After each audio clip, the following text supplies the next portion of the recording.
We're going to talk about selling vertical spreads in 0 DT options. Now we talked about a butterfly before because I had done a butterfly yesterday. A butterfly is just 2 vertical spreads, right? One long, one short. Of course. But there's lots of variations of vertical spreads. We're going to focus, especially people that trade, the SPX. To do one lot naked strangle in the SPX is almost $78,000 or $80,000. I don't remember the exact. Yeah, pretty close. To do a one lot naked put, one lot naked call, or one lot strangle, it's like it's almost $80,000. It's just under 20% of the price of the underlying, which is $4,000. So it's around $80,000. So that's a little bit too much money for most people, and and myself included. I just don't even want to waste that much money just tying it up.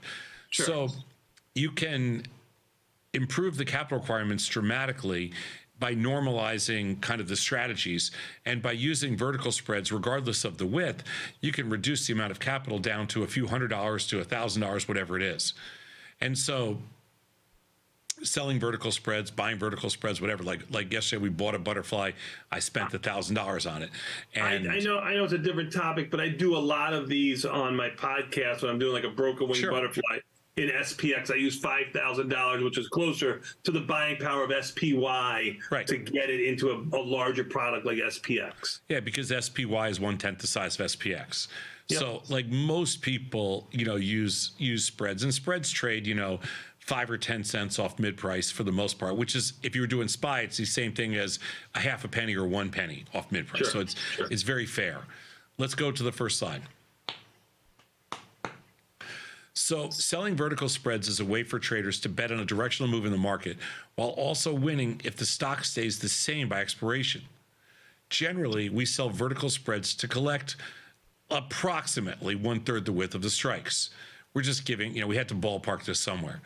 So if we were doing SPY, for example, we did a short, we use SPY for this example, we short vertical spread. It'd be something like selling the 399 put, buying the 390 put, and in June expiration, we'd collect a credit. This is $9 wide. We collect a credit of 217.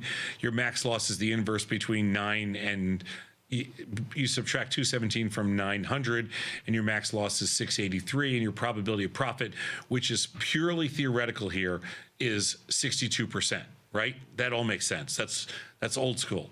Let's go to the next slide.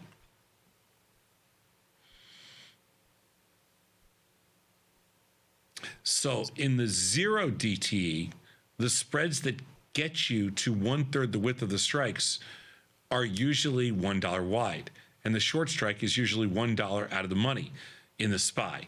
Now, we don't trade a lot of $1 wide spreads, but for the purpose of showing this, because we wanted you to be able to take this and extrapolate out and think about this in SPX terms, which might be $10 wide. Okay. Sure.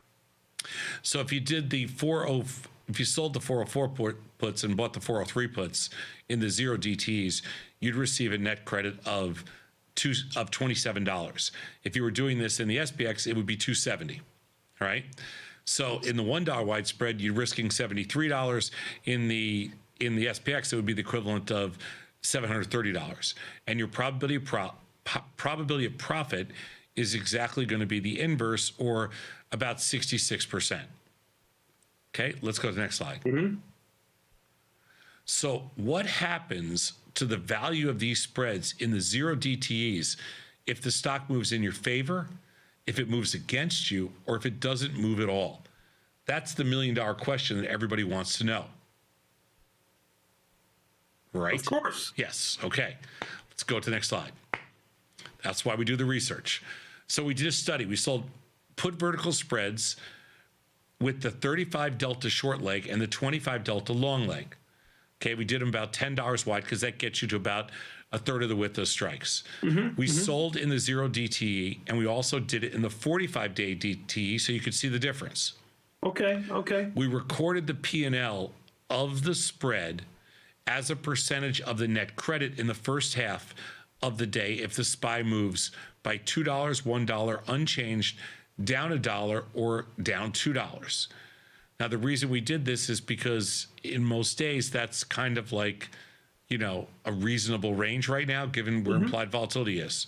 Right, subject to change, right? It can get tighter. It typically can get wider, but I mean, you got to look at the implied volatility. Let's go to the next slide. So, despite starting at the same delta, and this is the first really important takeaway. Despite starting at the same delta, 0-day expiration spreads see 10 times, not 10%, 10 times the directional exposure than 45 DT spreads because of the gamma risk. So when Tony asked me this morning, why'd you take that spread off?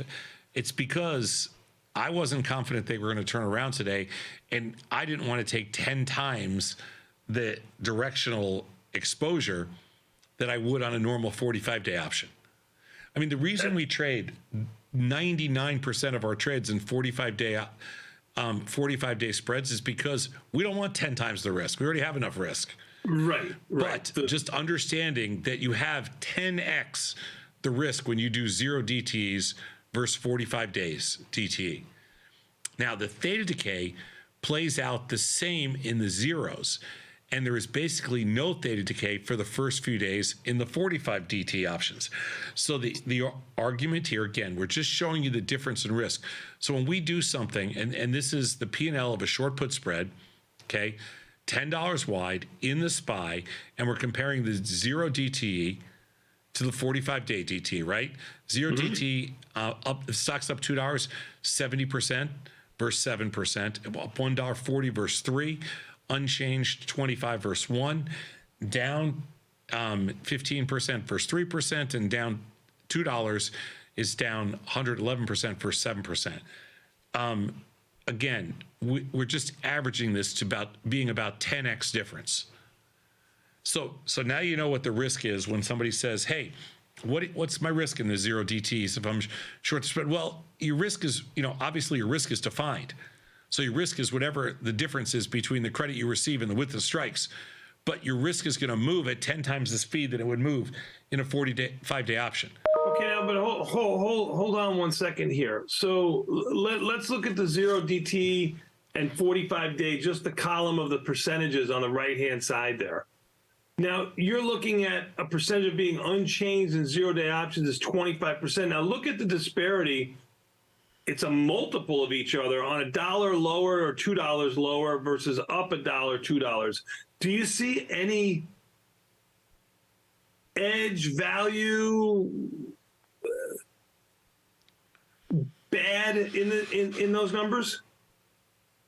I'm not sure where you're going with this, but no, I mean, not really. I mean, well, it looks like the risk of a full loss, which I think you would expect, is 1.5 times as much intraday, right? Like, I mean, look at how fast they move. I mean, a $1 down move is 15% versus basically nothing, 3% on a 45-day. Yeah, it's 10x. Go ahead. It's 10x. It averages to 10x. Yeah, 10x, right. Yeah, it averages to 10x. Let's go to the next slide. So the 0 DT spreads, now here's the other thing. They have 1/8 the credit, because we're giving you some really juicy takeaways here. The 0 DT spreads only have 1/8 the credit of the 45-day spread, but they carry 10 times the directional exposure as a percent of the credit. So it just takes a one lot of a 0 DT spread to match the dollar exposure of one 45-day spread, which is pretty interesting. So we put it out here, we kind of spelled it out, but the average net credit for a short 35 delta short put and a long 25, so it's 10 deltas wide on the spread. The 0 DT is $27, the 45 DT is $217.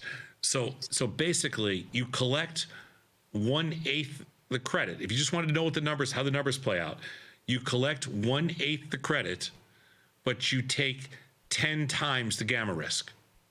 Now you get paid for on it a if you're right. percentage of the credit received. On a It's percentage of the credit received. Not dollars themselves. It's a percentage. No. Percentage. The dollars themselves are going to be the same. It's the percentage of the credit received. Like the dollar formula works out the same way.